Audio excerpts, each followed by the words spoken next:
Um, yeah, Bitcoin is still experimental. We're not even at the version 1.0 release, so we consider it to be beta software. You should treat it that way in your finances as well.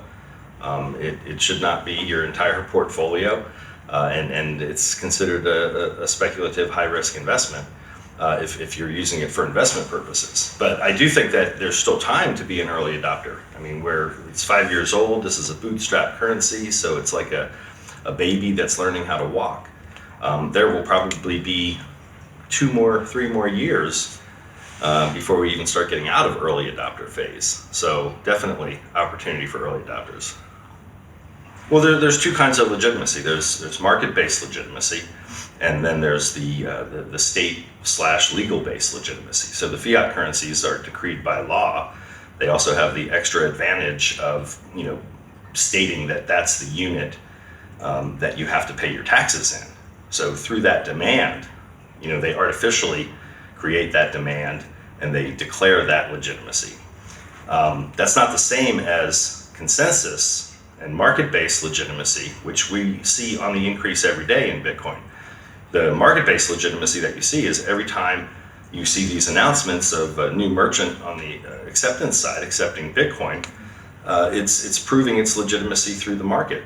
And it's after only 5 years, it's showing consistent and steady growth. I see 2 or 3 per day significant names that are adding Bitcoin as a payment method. And it's Bitcoin's challenge to expand that market-based legitimacy. One of the efforts in that area is the 3-letter currency code, XBT.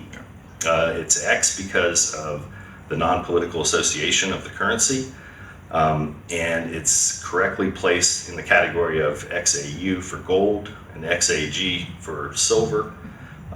This is the ISO currency code standard. It didn't achieve that because the government stamped it as that. It achieved it because Bitcoin is becoming pervasive in the marketplace, and as it becomes more and more pervasive, it'll have a currency code that's more related to a digital commodity. Well, it places a responsibility on the end user in terms of due diligence, and if they are going to maintain their own balances individually without relying on a third party, they will have to be up to speed on that. There's no forgot password button. There's no way to go back to your bank and say, I lost this money, I forgot my password, or somebody hacked into my account, and please give me the money back. So yes, there are those complications, but they're easily solved. A lot of them can be solved by more robust and user-friendly software. It doesn't mean that the people who are the end users have to sacrifice the benefits of Bitcoin just because of this. I think we're seeing a lot of development now in the area of making that entire process seamless and easy without necessarily sacrificing on security. Well, it does definitely. It definitely does, but there's challenges along the way. Not least of which is the scalability. Right now, we're seeing about 1 transaction per second on the Bitcoin network. It can currently accommodate up to 7 transactions per second, which would be, considered to be at capacity if we were there. Visa, by comparison, does approximately 1,000 transactions per second in throughput. So, in the long run, for Bitcoin to challenge those fiat currencies and those other alternative payment networks, it has to be able to accommodate the scalability. Now, it can definitely challenge them in the area of controlled supply, because one of the primary benefits of Bitcoin is that it has a predictable and fixed supply. The issuance is not arbitrary and related to a central bank cabal, so that gives you the confidence as a user, which in turn relates to its store of value function. Now, where I think another challenge exists, though, for Bitcoin challenging fiat is in the pricing of the numeraire.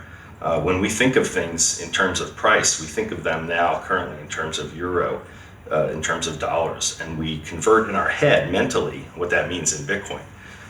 Or software on e-commerce shopping sites will convert it for us. But in the end game, the real success would be if these goods and services were to be priced in Bitcoin as the pricing numeraire. The world and our brains would start to get accustomed to that, where we wouldn't do the internal conversions and the gymnastics in our head on converting what we see. Now, certain economists think that may be out of reach. That may be that may not happen for a long, long time because of the network effect of the dollar and the euro and the pound have such a head start in this mentally that regardless of the economics, they have a powerful network effect advantage and a lead.